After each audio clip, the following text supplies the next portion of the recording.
Nah, disitulah maksudnya public affairs, Pak. Ya. Karena public affairs itu adalah komunikasi yang berada dalam konteks ekonomi, sosial, dan politik. Jadi itu tugasnya. Jadi kita untuk menyelesaikan masalah klien, kita harus tahu ini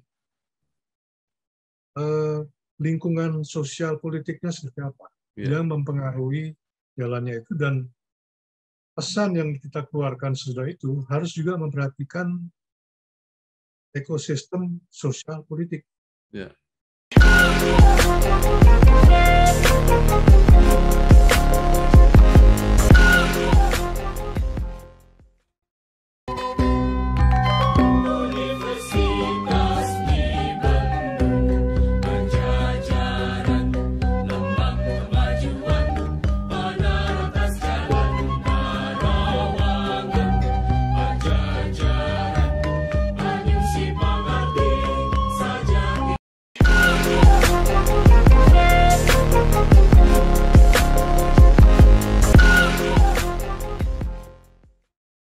Assalamualaikum warahmatullahi wabarakatuh. Salam sejahtera untuk kita semua.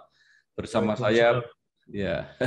saya Bambang Sadono di kanal Inspirasi untuk Bangsa. Mudah-mudahan kanal ini selalu bisa memberi inspirasi, motivasi, dan edukasi.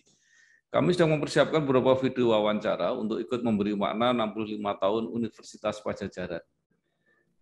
Wawancara ini selain akan kami tayangkan di kanal Inspirasi untuk Bangsa, rencana juga akan kami bukukan.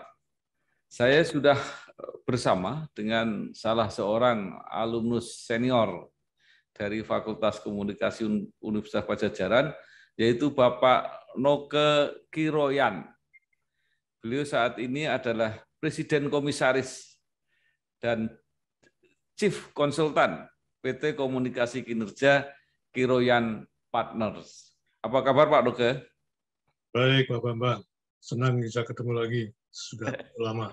Iya, saya ingat ketika mengunjungi Pak Noke di tengah-tengah hutan Kalimantan.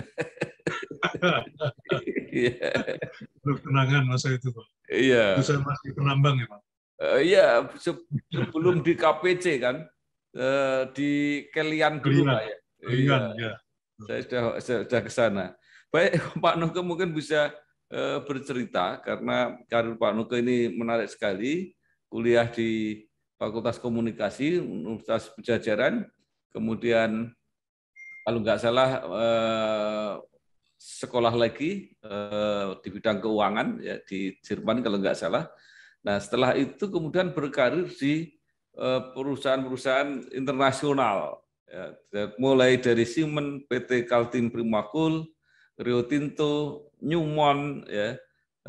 Nah yang menarik setelah itu Bapak kembali ke back to basic, yaitu ke dunia komunikasi, mendirikan perusahaan konsultan PR, PT Komunikasi Kinerja Kiroyan Partners, dan sekarang Bapak ada di situ, Pak. Ya, Bapak menjadi Presiden Komisarisnya.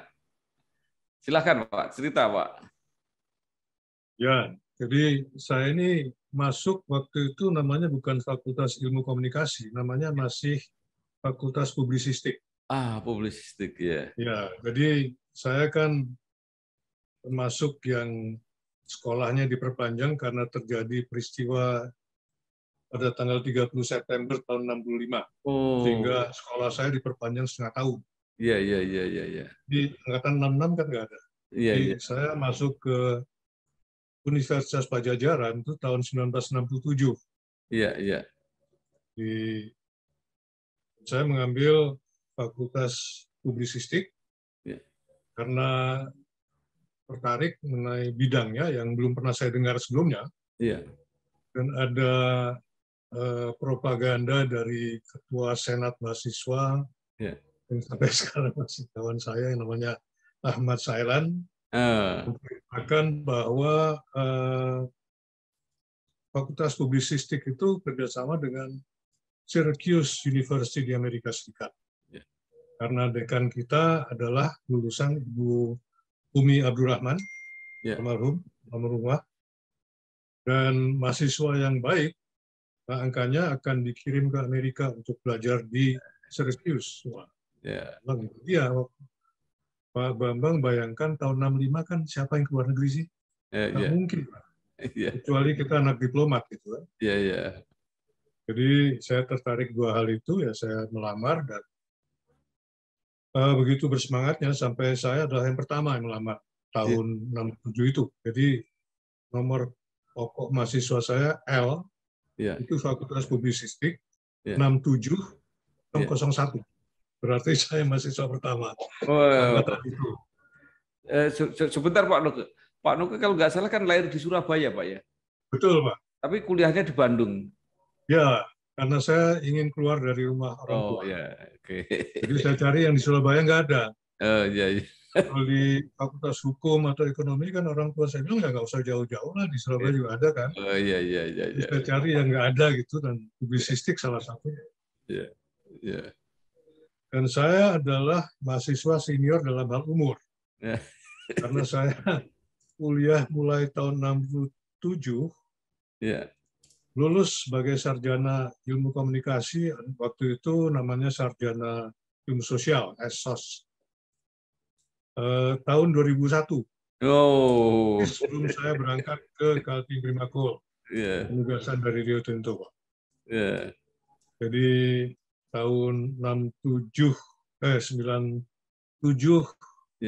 saya kembali ke Indonesia dari bekerja di luar negeri selama 6 tahun.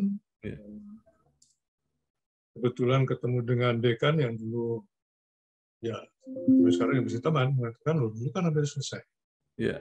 Memang saya tinggal skripsi itu waktu saya sudah selesai. Zaman itu kan kuliah itu 5 tahun, Pak. Jadi belum ada sistem SKS. Jadi mahasiswa abadi banyak. Ada teman saya yang 10 tahun di kampus. Jadi saya pikir ya tenang-tenang aja lah. Jadi saya sudah mulai menyusun skripsi dan saya mengatakan saya harus menulis. Waktu itu masih muda, masih semangat. Saya bilang skripsi saya 200 halaman. Jadi sebenarnya saya sudah 75 halaman, saya sudah selesai. Saya sambil bekerja dan di Siemens, saya tahu-tahu ditawari ke Jerman. Karena mereka tidak tertarik pada ilmu komunikasi saya, tapi tertarik bahwa saya bisa bahasa Jerman gitu kan.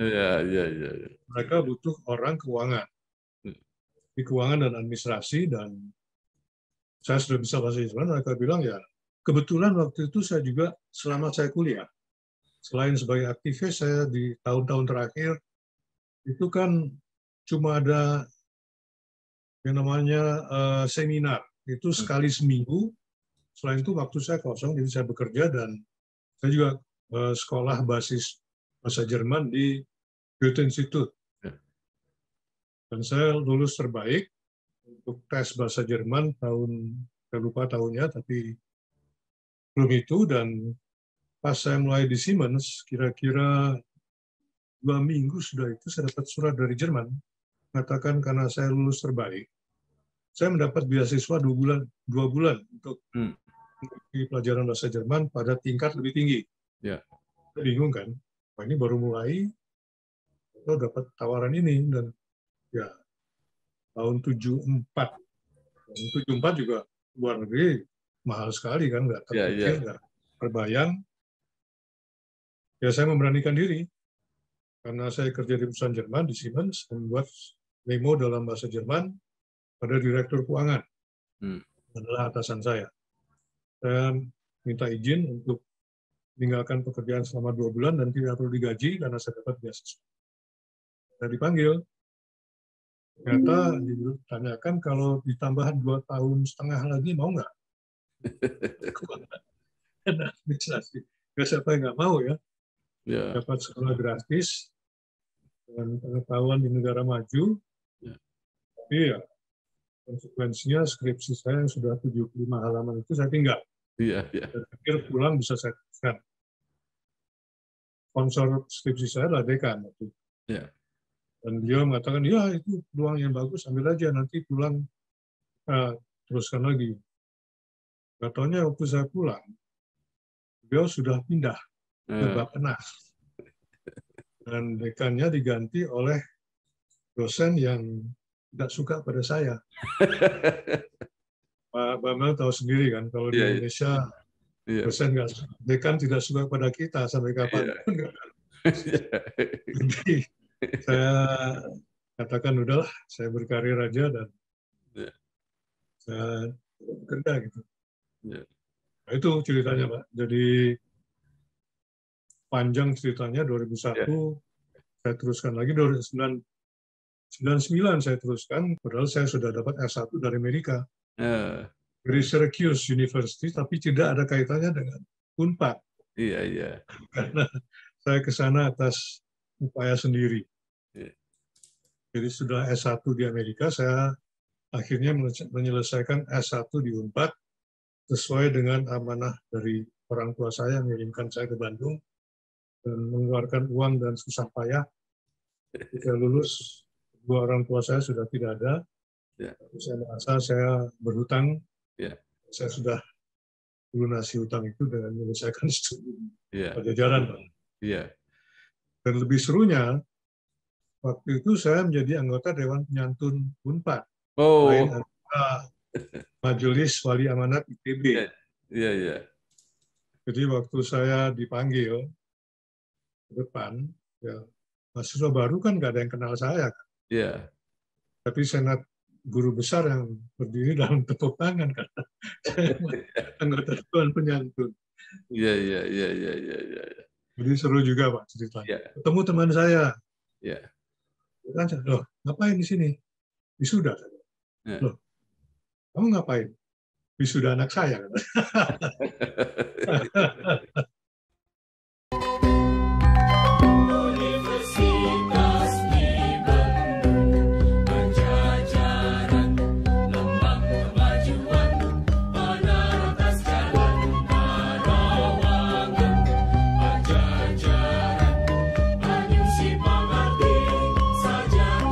Iya. Jadi Bapak itu setelah dari Jerman tetap di Siemens, kemudian kemana? 17 tahun. Iya. Jadi kemudian ke Rio Tinto, Pak ya? Oh enggak, saya sempat 17 tahun di Siemens dan berakhir sebagai presiden direktur. Waktu itu ada orang Jerman bawahan saya menanyakan apakah saya punya kenalan di Salim Group. Karena waktu itu Salim Group sedang punya proyek yang di Rawang itu, proyek industri dipindah kalau salah. Saya ingat, wah, kebetulan selama saya di Siemens itu ada sekitar 6-10 orang manajer Indonesia yang bekerja di perusahaan Jerman dan kita selalu bertukar pikiran sekali dalam 3 bulan gitu, makan bareng. Nah, pengalamanmu gini-gini. Salah satu di antara itu jadi pembesar di Salim Group. Nah, saya ingat, saya bilang oke, coba saya hubungi. Terus dia bilang oke, datang aja ke tempat saya. Oke, saya datangi. Dia bilang oke, kalau berminat itu yang perlu dihubungi di Salim itu namanya ini, jadi anak buahmu suruh ketemu ini aja. Udah, tapi ntar dulu, dia bilang, saya mau cerita dulu mengenai perkembangan kita di Jerman. Dia cerita mengenai Salim membeli perusahaan di Jerman dan juga 2 perusahaan dan lama mencari orang Indonesia yang punya kemampuan bahasa Jerman dan punya latar belakang keuangan. Ini kayaknya kayak mau nawarin pekerjaan tapi nggak keluar ucapan itu. Saya bilang, kamu ini nawarin kerjaan saya. Saya kan orangnya belak-belakan. Walaupun saya orang Surabaya, tapi orang tua saya orang Manado yang biasanya belak-belakan. Jadi, kamu tawarin pekerjaan saya. Ya iya, dia bilang, kita udah nyari orang lama sekali nggak ketemu. Kamu ini kan cocok katanya. Kalau mau ke Jerman, saya pikir ya sudah presiden direktur mau jadi apa lagi gitu kan? Malah jadi expatriate Indonesia di Jerman, oke. Dia langsung panggil kepala divisi personalia dan mengatakan, kamu cari orang nggak ketemu nih, saya baru ngomong sebentar udah ketemu. Ini akan dikirim ke Jerman, tolong dipersiapkan. Udah. Akan kontrak, berangkat ke Jerman, saya 3 tahun mengepalai Salim di situ. Nah Ya, itu kelapa sawit, nah, Pak Bambang ya, tahu kan, jadi ya, ya, waktu itu Salim Oil Chemicals. Jadi bahan-bahan kimia berasal dari kelapa sawit. Itu bisnis pertama, dan Salim waktu itu membeli perusahaan yang ex-Jerman Timur, karena Jerman Timur kan bergabung dengan Jerman Barat, dan Jerman Timur semua perusahaan negara itu dilelang. ya, Karena di Jerman Timur tidak ada perusahaan swasta, semuanya perusahaan negara. Nah, salah satu dibeli oleh Salim. Salim juga punya joint venture di bagian Jerman Barat, jadi saya mengawasi 2 perusahaan. ya. Selama 3 tahun, sesudah itu saya dikirim ke Melbourne, Australia, masih di Salim juga. Kemudian di Amerika ada perusahaan Salim di bidang oil chemicals yang mengalami masalah karena orang-orang Amerika di sana sedang berontak terhadap atasannya, CEO-nya orang Amerika juga. Saya dikirimkan ke Amerika untuk membereskan. Ya, saya bereskan. Ya. Itu ceritanya. Dan kenapa ke Rio Tinto? Nah, selama saya di Amerika, saya baru bekerja ya berapa bulan, dapat telepon dari seorang headhunter. Ya. Katakan, ya, Anda direkomendasikan untuk pekerjaan di bidang tambang. Saya bilang, wah, saya nggak punya pengalaman, sama sekali nol. Ya. Oh, nggak perlu, katanya. Karena klien kita itu perlu orang Indonesia yang senior, punya pengalaman manajemen tingkat senior, dan punya kemampuan berdiplomasi. Wah, Ya. saya dianggap punya kemampuan berdiplomasi. Ya. Jadi itu aja persyaratannya, tapi Ya. bisa memimpin perusahaan besar. Ya. Anda kan sudah perusahaan besar. Ya. Saya bilang, ya saya punya misi di sini membereskan tugas yang diberikan oleh kantor pusat saya, dan saya mau konsentrasi dulu. Jadi kalau Anda memang serius, coba hubungi saya 3 bulan lagi. Kebetulan ya, lagi. Jadi memang saya ingin pulang karena ibu saya sudah tua. Jadi ibu saya sudah tua dan pendengarannya kurang baik. Kalau saya telepon dari Amerika tidak pernah bisa dengar, dan saya terenyuh kalau dengar ibu saya bilang, kenapa ya dia kok nggak mau bicara, katanya, padahal saya teriak.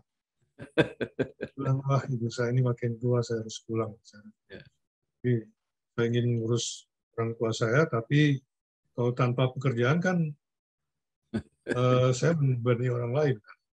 Jadi kebetulan ditawari pekerjaan dan saya pulang.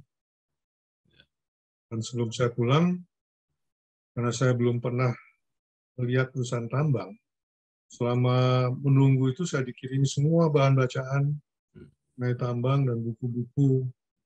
Saya juga mencari informasi sendiri karena internet sudah mulai waktu itu. Dan di Australia saya dijami pesawat terbang perusahaan. Waktu itu punya pesawat terbang di Melbourne. Jadi saya dipersilakan lihat tambang emas, tambang batu bara, dan juga pelabuhan batu bara di Newcastle. Itu karena jaraknya jauh, saya dipinjami pesawat terbang sama pilotnya. Saya nggak bisa nyetir pesawat terbang. Ya itu ceritanya terus saya pulang ke Indonesia. Ya, jadi Rio Tinto itu Amerika, Pak ya, bukan dari Eropa, Ya, Pak. Rio Tinto itu adalah gabungan dari RPZ itu di London dan CRA di Australia. Jadi pusat operasinya ada 2, satu di London dan satu di Melbourne. Jadi saya diterima bekerja di Rio Tinto, sudah saya wawancara di Jakarta dengan Presidir Rio Tinto Indonesia. Kemudian ditanyakan apakah saya bersedia ke Australia untuk bicara dengan Presidir Rio Tinto Australia dan juga salah satu pimpinan perusahaan sedunia. Saya waktu itu kan di Amerika. Oke lah, saya cari kesempatan pulang dari Amerika ke Australia. Dan di sana rupanya saya dianggap mampu, tanya lagi, apakah saya bersedia wawancara dengan pimpinan tertinggi Rio Tinto di London. Saya bilang, ya kalau udah sampai di sini ya, talang ya. Saya bilang, iyalah. Bisa akan cari waktu dari Amerika saya ke London. Pada waktu itu kebetulan ada rapat salin grup di Jerman. Nah, ini dia saya kesempatan. Jadi saya dari Jerman, saya pulang ke Amerika lewat London untuk wawancara. Di sana ya mereka menganggap saya cocok. Udah. Itulah ceritanya Pak, sampai saya berlabuh di perusahaan tambang ya, tanpa pengetahuan tambang sama sekali. Ya. Jadi pertama di perusahaan tambang emas Kelian itu Pak ya? Waktu itu saya di Kelian itu sebagai presiden komisarisnya. Tapi saya juga ketua Yayasan Rio Tinto. Jadi saya ke Kelian waktu itu dalam rangka dua hal ini, sebagai country head namanya Rio Tinto. Jadi Rio Tinto ada country head yang mengawasi seluruh operasi di Indonesia. Juga saya ketua Yayasan Rio Tinto. Nah, ada Yayasan Rio Tinto yang beroperasi di Kelian. Ya. Kalau nggak salah, Pak Bambang waktu itu saya ajak juga ke Yayasan Rio Tinto, kan ada pusat pelatihan petani. Iya betul. Ligung Baru. Iya, iya. Saya Mindo Sianipar dengan ini mengucapkan selamat kepada Bangsa TV yang dikomandani oleh Pak Bambang Sadono.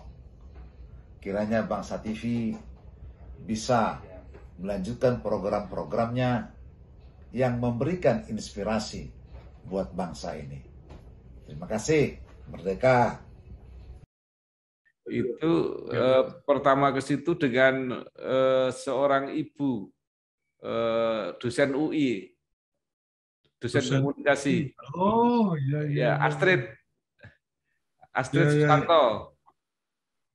Ibu Astrid Susanto itu mantan dekan saya. Iya, itu sama-sama di Komisi 1 waktu itu. Iya, betul. Terus saya datang lagi sendiri 2 kali kalau nggak salah. Ya, Pak. Kemudian ke KPC Pak ya setelah itu Pak ya.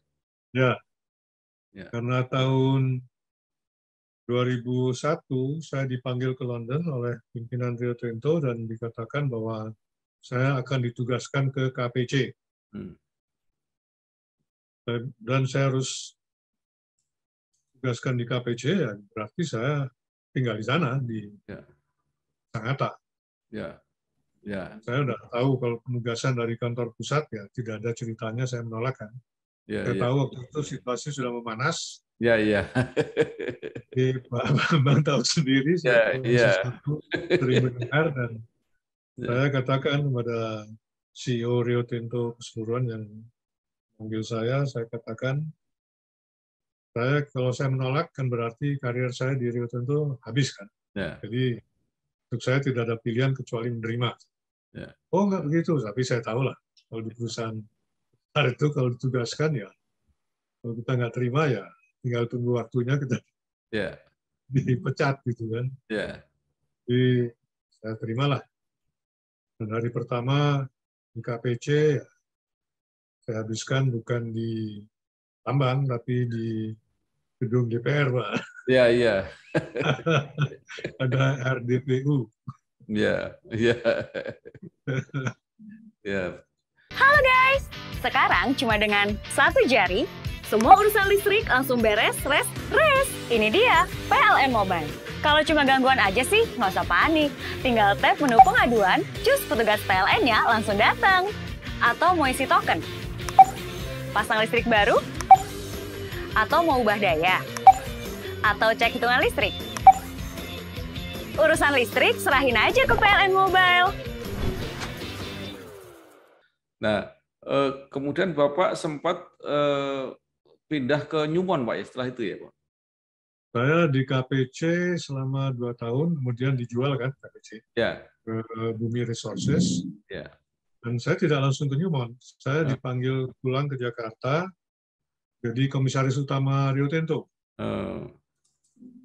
Ya, komisaris utama di Rio Tinto yang waktu itu ya anggap itu masa persiapan pensiun karena cuma 3 hari seminggu.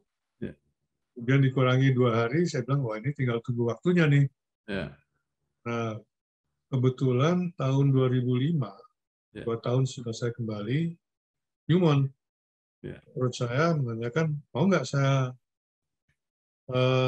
menjadi presiden direktur Newmont Pacific Nusantara? Saya bilang, wah udah bosan nih jadi komisaris utama yang nggak ada kerjaannya ya. Gimana? Ya, langsung jadi presiden direktur situ dan waktu itu kan ada 3 operasi, 2 Newmont ada di Nusa Tenggara, 1 di Sulawesi Utara kan, kampung orang tua saya kan. Jadi sebelum saya terima tawaran Newmont, saya harus meyakinkan dulu bahwa tidak terjadi pencemaran di Teluk Buyat. Karena kalau betul ada pencemaran, berarti ada 2 kampung di Sulawesi Utara yang akan memusuhi saya. Itu kampung ibu saya di Eris, di dekat Danau Tondano, dan kampung ayah saya di Batu Lanai di pantai timur Minahasa. Jadi saya harus yakin dulu. Setelah saya pelajari semuanya, saya yakin, baru saya terima. Nah, itu berarti terakhir di grup Rio Tinto, Pak, ya? Di Newmont itu? Enggak. Newmont perusahaan beda. Newmont perusahaan Amerika. Bukan. Jadi Newmont bukan grup Rio Tinto, Pak? Bukan. Jadi Bapak berarti sudah berhenti dari Rio Tinto, ya? Saya untuk menerima pekerjaan di Newmont, saya mundurkan diri dari Rio Tinto.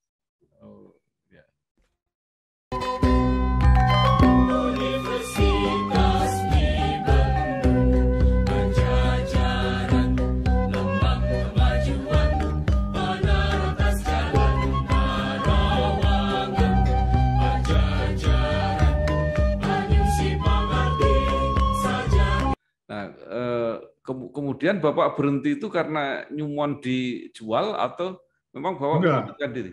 Perannya saya, Newmont tuh mendapat berkah dengan masuknya saya karena saya waktu itu Newmont menghadapi masalah di Sulawesi Utara kan.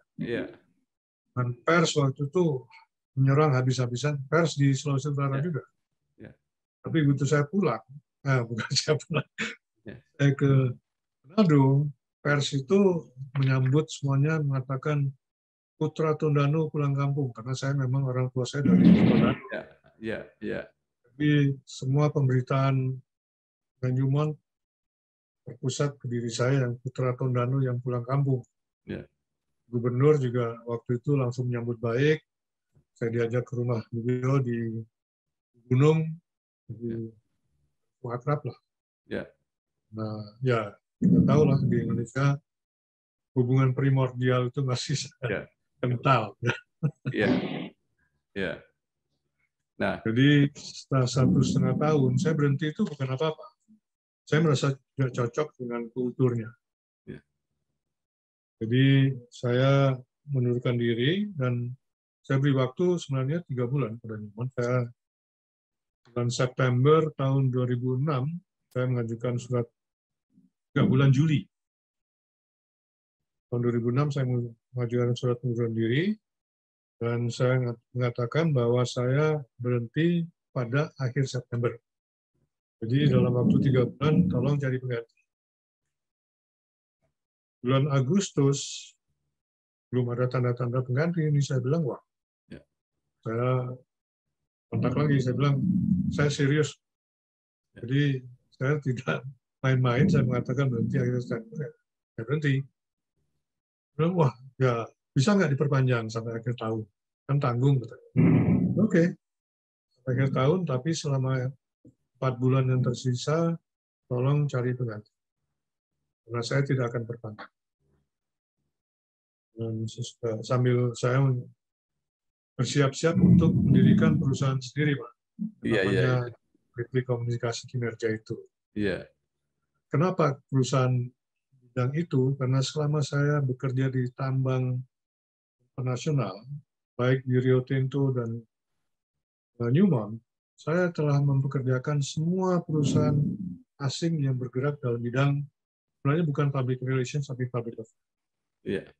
Dan saya tahu bahwa yang melakukan itu semua bangsa kita juga, cuma dikemas oleh bosnya yang orang asing dan dijual. Gitu. Kalau gitu aja saya juga salah. Kebetulan saya juga sekolah komunikasi kan, pengalaman yang panjang di dunia korporasi. Saya bilang saya akan dirikan perusahaan dalam bidang ini dan saya akan head on kompetisi dengan perusahaan-perusahaan asing yang ada di Indonesia. Berarti positioning saya harus di atas. Secara marketing, positioning saya di atas. Kantor saya juga harus sesuai dengan itu. Kantor yang ada di daerah bisnis aku. Kalau kita mengatakan posisi di atas, kita tidak mempunyai kantor yang sesuai kan. Kalau bahasa Jermannya jomplang ya Pak. Jadi itu. Jadi kenapa itu? Karena juga saya pikir saya sudah, waktu itu usia saya sudah 60 tahun. Saya miskin tidak, kaya pun tidak gitu kan. Jadi uangnya pas-pasan gitu, tapi nggak miskin amat. Kalau untuk perusahaan industri jelas perlu modal besar. Saya tidak punya. Perusahaan tambang apalagi. Perusahaan dagang saya nggak bisa dagang. Nggak pernah dagang seumur hidup. Perusahaan jasa, dan perusahaan jasa yang di bidang itu yang saya sudah punya pengalaman dengan semua perusahaan-perusahaan yang ada di Jakarta dalam bidang itu. Dan betul aja begitu saya buka, mereka pada bondong-bondong datang, loh kenapa nggak bilang dari dulu? Kalau bilang dari dulu kan bisa gabung kita. Bilang kenapa saya harus bilang? Kan saya mau menyaingi kalian. Apa saya bilang? Jadi saya akan menyaingi kalian. Dan saya yakin saya menang. Karena Mungkin bisa begini, bisa dapat hadiah itu. Transaksinya begini, hadiahnya begitu. Transaksinya begini, hadiahnya begitu. Nah, Pak Noke, saya punya pertanyaan begini. Bapak basicnya komunikasi, kemudian ditambah dengan keuangan. Bagaimana menyesuaikan Bapak memimpin ada perkebunan, ada tambang terutama, gitu ya. Itu seperti apa Pak transformasinya itu? saya kira tidak perlu transformasi Pak. Kalau kita di pucuk pimpinan, kita jangan berpikir bahwa kita bisa menguasai teknik. Jadi saya tidak mungkin menguasai teknik yang namanya perusahaan perkebunan kelapa sawit. Orang sekolah 5 tahun paling tidak kan. Jadi saya harus belajar apa bisnis modelnya seperti apa. Nah, itu saya belajar dari Siemens. Walaupun saya bidang administrasi dan keuangan, saya mulai dengan pendidikan mulai elektro. Karena dikatakan ya kita ini perusahaan elektro. Jadi kamu harus tahu apa yang kita jual dan bagaimana fungsinya. Nah, itu saya bilang, oh iya benar juga. Jadi harus tahu prinsipnya. Makanya saya dalam waktu singkat, walaupun bukan insinyur, tapi saya jadi pimpinan, direktur, dan kemudian presiden direktur. Karena saya harus tahu fungsi dari masing-masing bidang itu apa. Bisnis modelnya seperti apa. Supply chain-nya seperti apa, rantai pasoknya seperti apa, dan pasarnya seperti apa. Itu aja. Kalau sebagai pimpinan kita jangan mimpi kita bisa menguasai detail, kan nggak mungkin. Kita harus bisa percaya pada orang, dan kita juga harus bisa memahami bisnis modelnya yang besar. Tambang itu kelihatannya rumit, tapi bisnis modelnya sangat mudah, Pak. Kita ekstraksi mineral dari bumi, kita olah, kita jual. Itu sangat mudah dipahami. Nah, saya tidak mimpi bisa menguasai. Dan waktu saya masuk Rio Tinto, saya bilang saya tidak tahu dunia tambang. Saya bilang, Anda nggak perlu tahu. Kita insinyur tambang banyak sekali. Yang kita perlu adalah pemimpin. Dan Anda punya kemampuan memimpin. Untuk Indonesia yang lebih sulit adalah masalah sosial politiknya, Pak ya. Nah, disitulah maksudnya public affairs, Pak. Karena public affairs itu adalah komunikasi yang berada dalam konteks ekonomi, sosial, dan politik. Jadi Itu tugasnya. Jadi kita untuk menyelesaikan masalah klien, kita harus tahu ini lingkungan sosial politiknya seperti apa yang mempengaruhi jalannya itu, dan pesan yang kita keluarkan sudah itu harus juga memperhatikan ekosistem sosial politik. Nah, makanya di Kirain Partners itu yang sekolah komunikasi cuma separuh, Pak.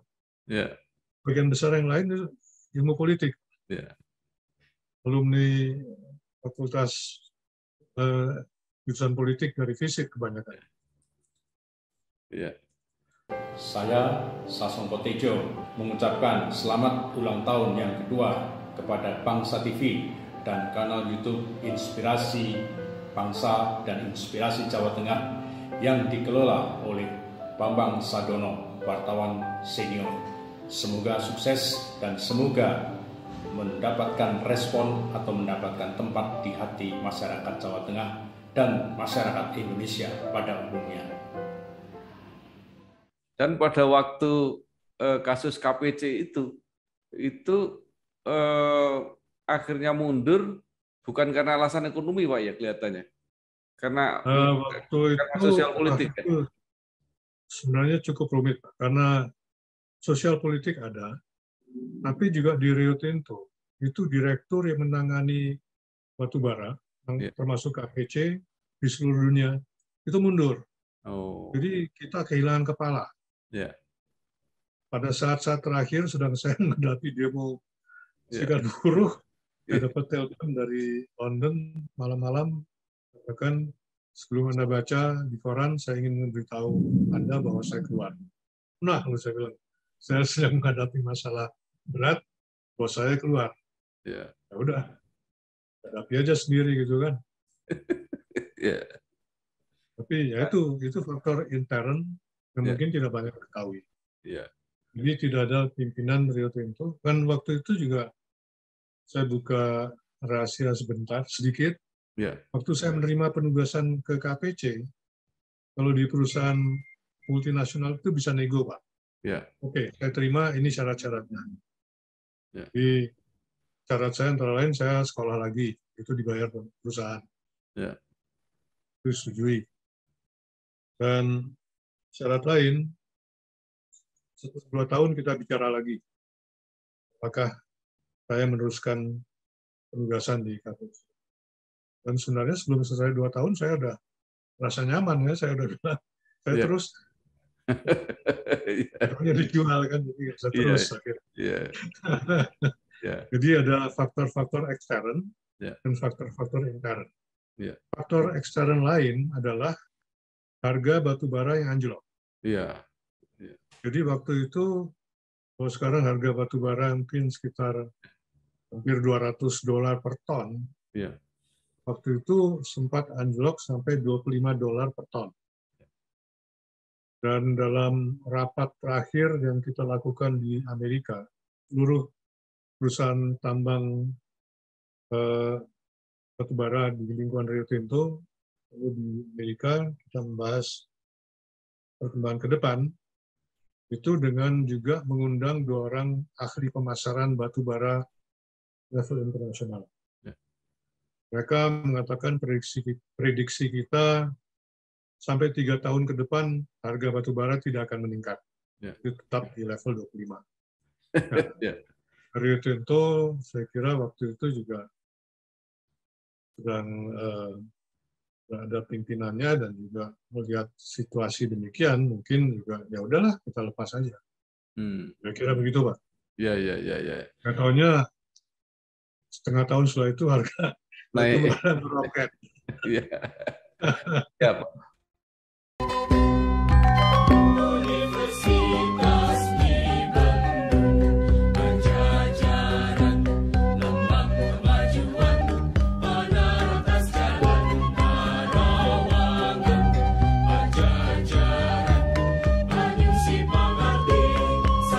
Pak Noke, pengalaman di sawit, pengalaman di tambang, terutama batu bara, dua komoditas yang sekarang agak di atas angin. Kalau sawit agak goyah sedikit karena dilarang ekspor itu. Nah, tetapi mungkin Bapak punya pandangan bagaimana yang ideal itu mengelola dua komoditas unggulan ini, Pak. Sebenarnya kelapa sawit itu kan aplikasinya masih banyak. Ya. Di kita kebanyakan kita jual sebagai minyak goreng atau kita ekspor sebagai CPO kan. Ya. Lalu di negara maju itu diolah. Ya. Itu menjadi yang namanya surfactant. Dan surfactant itu adalah bahan baku untuk deterjen, shampoo, dan segala macam. Ya. Di consumer goods itu banyak memakai bahan baku yang sebenarnya berasal dari kelapa sawit. Ya. Dan di Indonesia saya kira belum banyak aplikasinya, tetapi itu semua diekspor dan odol, Pak. Untuk sikat gigi itu juga banyak pakai dari kelapa sawit, Pak. Jadi sebenarnya kalau kita mau industri hilir itu banyak sekali. Ya. Jadi itu diolah lebih dulu menjadi yang namanya fatty alcohol, jadi disuling. Jadi minyak kelapa sawit disuling jadi fatty alcohol, dan itu yang diekspor. Dan itu yang kemudian diolah lebih lanjut jadi bahan baku untuk deterjen dan segala macam. Ya. Jadi di Indonesia sebenarnya banyak. Iya, masih kaya sekali ya Pak pemanfaatan. Ya, dan kita adalah produsen terbesar kan. Iya. Jadi kalau posisi ini tidak dimanfaatkan dan baik, itu ya sayang. Iya. Tapi kalau yang batu bara, walaupun sekarang harganya mahal, katanya ke depan dunia sudah mulai mengurangi menggunakan batu bara, Pak. Betul, Pak. Jadi ini kan dalam rangka mengurangi emisi karbon. Ya. Jadi batu bara terus terang aja adalah bahan baku yang paling kotor, bahan bakar yang paling kotor. Ya. Jadi setiap pembakaran batu bara itu menghasilkan CO2 yang cukup tinggi, tertinggi lah di antara semuanya.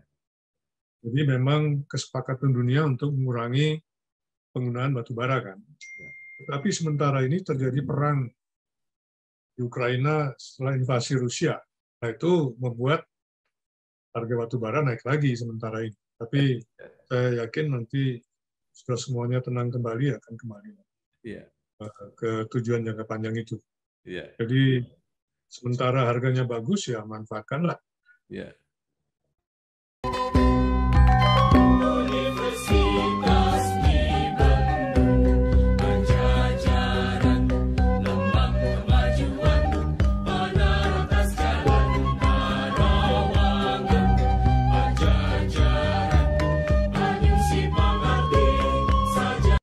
Ya, baik. Sekarang ke perusahaan Bapak. Ya, Pak. Kiroyan Partners ini. Ya. Nah, Bapak sudah menjanjikan akan di posisi market leader lah kira-kira seperti itu. Ya. Nah, kenyataannya seperti apa Pak sampai sekarang? Sekarang ya saya kira kita cukup disegani di Indonesia. Iya. Dan selama 2 tahun selama pandemi terus aja kita agak menurun, tapi sekarang sudah membaik lagi. Dan sejak 2 tahun lalu, sebelum pandemi, kita juga bekerja sama dengan perusahaan sejenis yang berpusat di Swedia, namanya Kreap. Jadi Kreap itu punya cabang dan afiliasi di 25 negara lain, dan di Indonesia kita dikenal sebagai Kreap Indonesia. Ya. Tapi Kreap ini tidak punya saham, tapi kita masuk ke dalam jejaring mereka, dan kita di dunia dimasukkan sebagai bagian dari Kreap Indonesia. Dan sebelum saya lebih lanjut, Pak, saya tadi kan minta izin untuk share screen. Iya, Pak. Ya. Satu slide yang ingin saya perlihatkan untuk memahami apa itu yang namanya public affairs. Ya. Esensi public affairs. Ya. Itu mudah saja, Pak. Ya. Jadi bisnis itu tidak berlangsung dalam kehampaan. Ini saya ibaratkan dengan lautan yang luas. berisi peluang bisnis. Lautan ini sangat dinamis, dan dinamika itu dipengaruhi oleh pemerintah, eksekutif dan legislatif, melalui hukum dan perundang-undangan. Media dan partai dan organisasi politik juga menciptakan dinamika politik yang berpengaruh terhadap dunia bisnis. Selain itu, pelanggan, pesaing, pemasok itu juga menciptakan dinamikanya sendiri. Itu menciptakan riak-riak dan kalau cukup besar menjadi gelombang. Sementara ikan itu bisa dari kecil jadi besar. Itu adalah perusahaan. Perusahaan itu dikendalikan untuk apa? Reputasinya. Ini sirip punggungnya ini adalah menentukan arahnya adalah untuk tetap mempertahankan reputasi perusahaan. Nah, dinamika ekonomi itu yang diciptakan ini oleh berbagai faktor. Hukum dan perundang-undangan saya sudah sebutkan tadi. Dinamika sosial politik, sebentar lagi kita masuk tahun politik, pasti akan meningkat. Budaya dan norma, lokal, nasional, dan internasional. Perkembangan teknologi. Kemudian ada isu-isu lintas sektor, isu-isu sektoral, ada isu-isu lintas batas. Dan semuanya itu mempengaruhi jalannya sang ikan. Selain ada isu-isu internal perusahaan. Makin besar perusahaannya, makin banyak isu internal. Jadi kalau ada orang yang bilang pada saya tidak ada isu di perusahaan saya, itu bohong, Mas. Tidak ada perusahaan yang tidak ada isu. Jadi disinilah kita bergerak. Bagaimana kita menyiasati jalannya sang ikan di tengah gejolak itu semuanya, menentukan arah dan berkomunikasi. Nah di situ Pak, itulah public affairs. Jadi menurut Bapak semua bisnis besar membutuhkan itu, Pak? Kecil sampai besar, tapi makin besar makin banyak. Kalau besar sekali, kan ikan itu akan makin besar, daya jelajahnya juga makin jauh. Jadi ikan yang besar ya akan menjelajah ke luar negeri, lintas batas. Dan dia akan menghadapi isu-isu yang sama di luar negeri. Nah di situ kita sudah siap, karena kita bergabung dengan KREAP, kita bisa membantu. Jadi semuanya strateginya sudah diatur. Nah, pasarnya seperti apa Pak kalau di Indonesia Pak ini bisnis? Pasar kita sebenarnya cukup beragam ya. Jadi banyak perusahaan multinasional cabang Indonesia, perusahaan BUMN cukup banyak, dan lembaga-lembaga internasional seperti USAID, WHO dan lain-lain. Itu dan itulah pilihan kami. Jadi itu berarti semacam perusahaan konsultasi gitu Pak ya? Ya, makanya kita itu perlu orang-orang yang bisa punya daya analisis cukup tinggi, karena kita konsultan.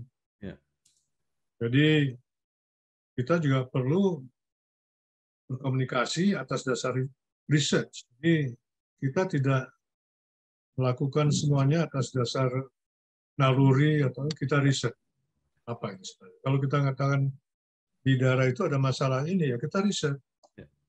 Dan kita kerjasama dengan pihak-pihak lokal untuk mengetahui masalah lokal yang ada seperti apa. Nah, pengalaman saya di tambang sangat membantu karena saya paham bahwa di tingkat lokal itu banyak isu.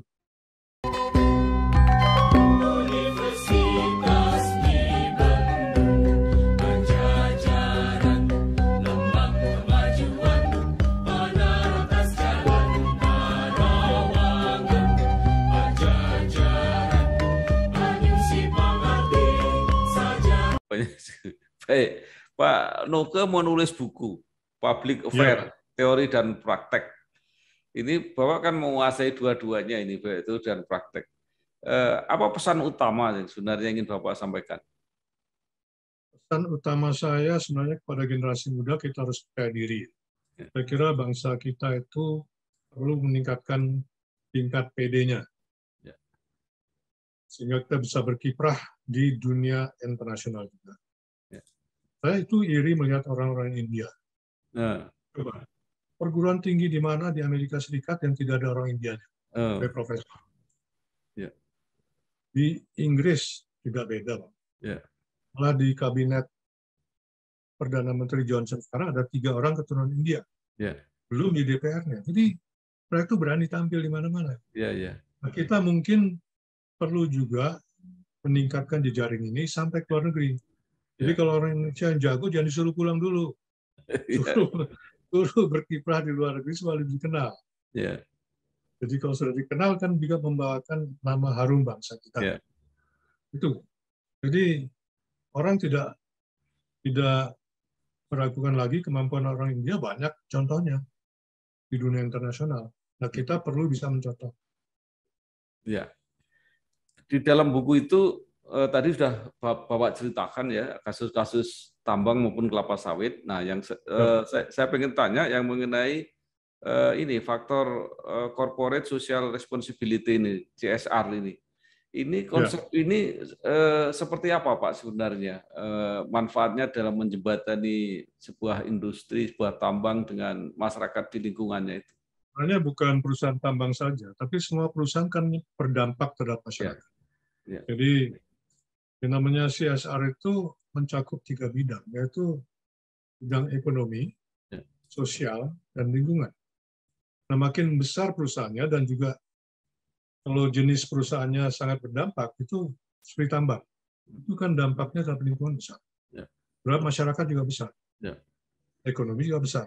Jadi 3-tiganya termasuk. Tapi bukan khusus perusahaan tambang. Semua perusahaan pada hakikatnya juga memiliki atau akan menimbulkan ketiga dampak itu. Nah, untuk mengelola itu, ya kita perlu melakukan yang namanya corporate social. Jadi CSR itu mencakup 3 bidang. Jadi CSR itu bukan khusus mengenai bidang sosial, tidak mungkin. 3-tiganya harus jalan. Ya.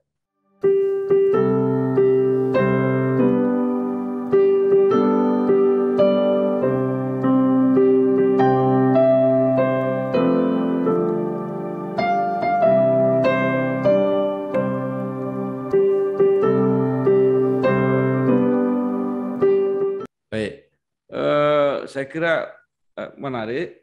Nah, sekarang kembali ke Unpad, Pak. Perguruan tinggi yang mungkin memberi kenangan cukup tak terlupakan bagi Bapak. Sekolah cukup lama dan ya untung masih boleh, Pak. Kalau sekarang nggak boleh itu. Setelah lama-lama seperti itu. Apa ungkapan atau kesan Bapak terhadap Unpad? Justru kesan saya waktu itu, selain studi, saya juga sebagai aktivis mahasiswa. Aktivis kampus. Saya anggota Dewan Mahasiswa Unpad dan juga anggota Biro Pers Mahasiswa. Dan kita menerbitkan majalah mahasiswa yang namanya Gema Pajajaran, dan sesuai dengan jiwa muda kita yang bombastis, kita singkat menjadi GEMPA. Dan saya adalah penanggung jawab desk ilmu pengetahuan. Jadi asiknya sebagai mahasiswa kita bisa melakukan banyak kegiatan sekaligus, jadi tidak khusus di Unpad, tapi karena saya aktivis kampus, saya banyak berhubungan dengan rekan-rekan mahasiswa lain dari kampus-kampus lain. Waktu itu kita sering demo bersama, jadi banyak teman saya dari ITB dan dari Parahyangan juga. Dan sampai sekarang masih ada beberapa di antara mereka yang masih hubungan sampai sekarang. Aktivis kita tetap memelihara hubungan yang pernah dijalin puluhan tahun lalu, Pak. Iya, baik. Baik, Pak Noke, terakhir sekarang harapan dan saran Bapak baik kepada institusi Unpad maupun Vkom sekarang jadi Fakultas Komunikasi, Fakultas Ilmu Komunikasi, dan juga kepada terutama mahasiswa, Pak. Kalau Bapak kan ada keberanian mahasiswa sudah bekerja di mana-mana, itu kalau sekarang seperti apa, Pak? Saya kira sama, belajarlah berani, belajarlah terus-menerus. Saya sampai sekarang juga kita belajar kan Pak. Ya. Jadi saya mendapatkan beberapa kualifikasi akademis atau gelar akademis itu semuanya sambil bekerja. Oh. Jadi ilmu itu tidak diam. Nah, kalau kita berhenti belajar dalam bidang apapun, kita akan tertinggal. Ya. Jadi pesan saya pada semuanya, jangan berhenti belajar dan ikutilah perkembangan di bidang ilmu yang kita tekuni. Karena itu akan terus berkembang. Ya. Harus kita bisa aplikasikan sesuai dengan bidang kita masing-masing, supaya juga bangsa kita bisa mendapatkan manfaatnya. Jadi bukan sendiri gitu. Ya. Bu, pinjam mobil. Boleh, tapi nanti anterin ibu arisan dulu sama isin pulsa. Transferin buat bayar arisan, terus nanti ambilin cash juga. Pinjam mobil sekali, nantinya banyak. Makanya perbanyak transaksi, kumpulkan poin, lalu tukar dengan kupon undian di BNI Mobile Banking dan menangkan hadiahnya. Gak pakai nanti.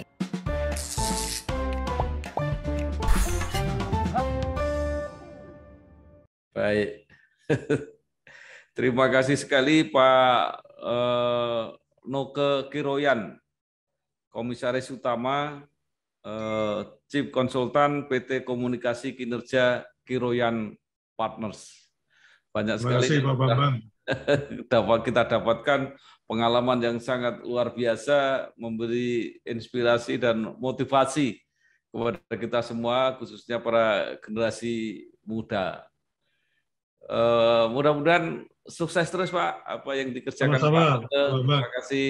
Ya, sampai ke Jakarta. Oh, yang pasti. Terima kasih. Coba. Ya, wassalamualaikum warahmatullahi wabarakatuh. Terima kasih. Waalaikumsalam. Terima kasih.